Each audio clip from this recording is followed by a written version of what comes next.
All right, welcome everyone to this explainer. Today we are unpacking an absolute seismic shift in the European financial landscape.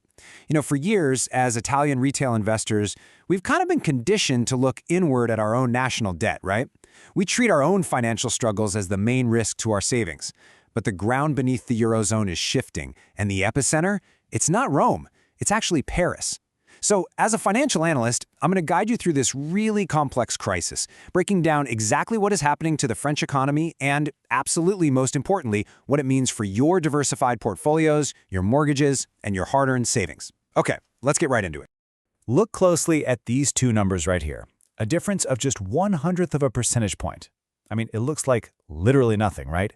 But on the morning of September 9th, 2025, when these exact figures flashed on trading screens in London, a massive, long-standing financial hierarchy completely flipped. This tiny margin, it represents an absolute earthquake in the European debt market. So, that 3.48%? That was the yield on French OTs, their government bonds. And the 3.47% was the yield on Italian BTPs.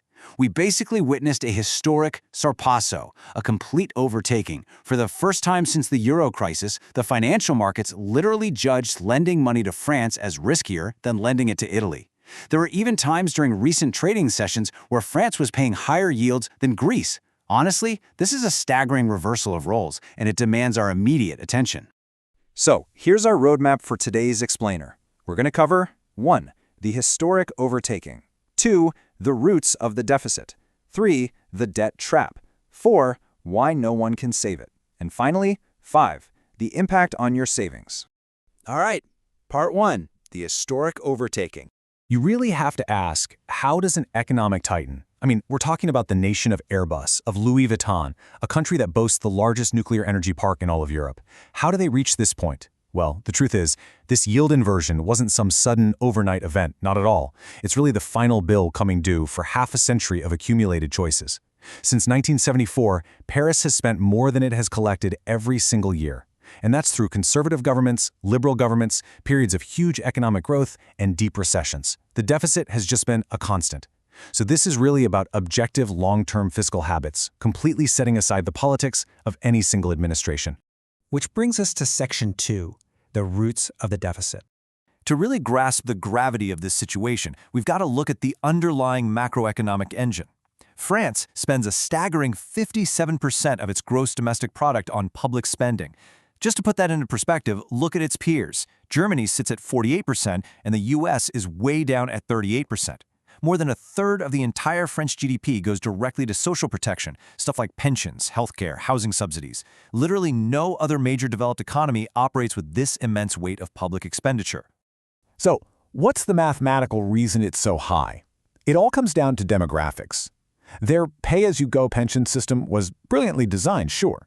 But for a post-war era when the economy was booming at 5% a year and there were 4 active workers supporting every one retiree, well, that world simply no longer exists. Today, there are fewer than 2 workers per retiree.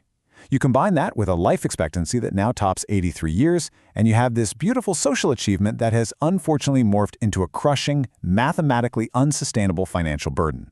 The math simply hasn't added up for 50 years. And look, when a system needs urgent mathematical reform, it requires massive political will. But instead, markets are looking at extreme political instability right now.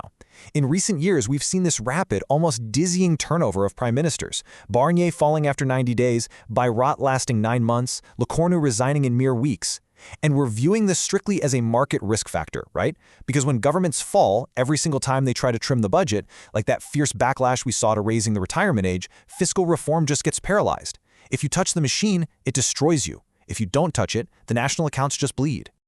Now, you might be thinking, well, just raise taxes. But actually, the fiscal pressure in France is already at 44% of GDP. That is the highest in the entire OECD. And the real hidden anchor here is the cost of labor. On top of a standard gross salary, an employer pays roughly another 45% to the state in contributions. So raising taxes even further, it's a complete dead end. It cripples hiring, it pushes companies to freeze employment, and it actively drives young, highly qualified talent like your engineers, doctors, economists to emigrate to places like London, Zurich, or the US. They're literally losing the exact workforce they desperately need to pay for those pensions. Let's move to Section 3, the debt trap. When a nation can't cut spending without collapsing its government and can't raise taxes without suffocating its economy, there is literally only one door left open, and that's borrowing. France has walked through that door every single year, entering a phase of really deep systemic risk. The sheer speed of this borrowing is kind of hard to wrap your head around until you see it broken down. In the first quarter of 2026, the French national debt hit over 3,536 billion euros.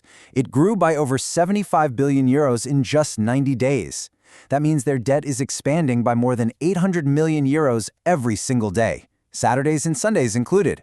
The projected interest payments alone are expected to exceed their entire national defense budget. And this builds into a perfect vicious machine.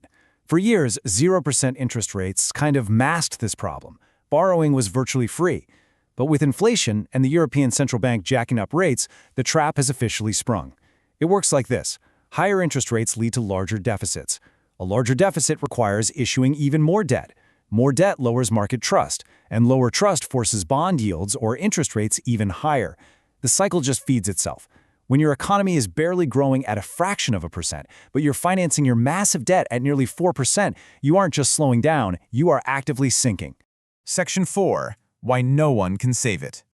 This brings us to the real elephant in the room, a question that is rarely spoken aloud on the evening news. If this spiral continues and France ends up facing a default scenario like Greece did back in 2010, who exactly saves it? It's a genuinely frightening question, especially for those of us invested heavily in the Eurozone's systemic stability. To answer that, let's just contrast the numbers for a second. The Greek bailout, and that's combining all three massive aid programs, cost around 290 billion euros. It was the largest financial rescue in history. But the French economy is over 10 times larger than the Greek economy. A rescue operation of that same scale would require trillions of euros. And here is the cold, hard truth. Those funds simply do not exist in any European stability mechanism today. Now, some folks might point to the European Central Bank and say, hey, doesn't the ECB have a safety net?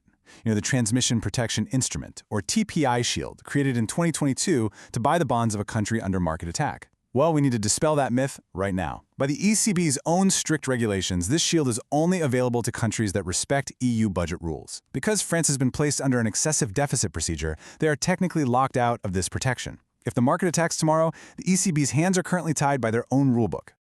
And that leads us to our final section, Part 5, the impact on your savings. So what does this big macro-level European drama have to do with you? We need to look directly into the wallets of us Italian retail investors and understand how this systemic risk actually trickles down. First off, we've got to recognize the volatility risk.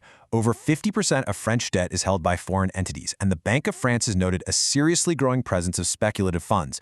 Why does this matter to you? Because foreign speculative funds have zero national loyalty. They do not hold due periods of stress. At the first sign of a real crisis, they sell, and they sell aggressively. This can trigger rapid, violent market shocks across all European assets. And those shocks? They are going to hit these exact everyday financial instruments. You might sit there and think you're safely diversified, but if you hold Eurozone bond ETFs, French OATs are very likely one of your largest holdings. If you have a pension fund or a separate managed account in an insurance policy, French debt is sitting right there in the quote-unquote safe portion of your portfolio. Furthermore, if a crisis forces bond yields up across the Eurozone, the ECB gets trapped between fighting inflation and saving the bond market.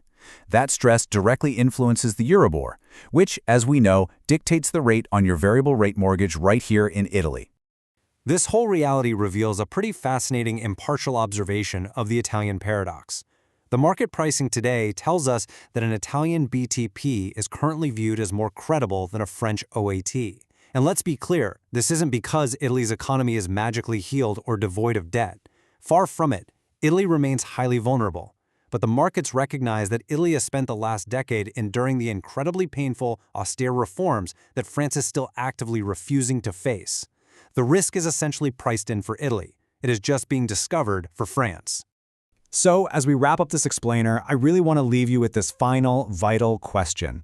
Are your investments prepared for the day Europe discovers its most elegant pillar is actually its most fragile? Remember, great crises never start with a massive explosion. They start with a fraction of a percentage point on a screen. Protecting your savings requires proactive awareness way before the mainstream headlines hit. I highly encourage you to stay informed, review your portfolios, and subscribe for more of these deep dive explainers as we continue to track this rapidly shifting financial landscape. Thank you so much for joining me today, and definitely stay financially aware out there.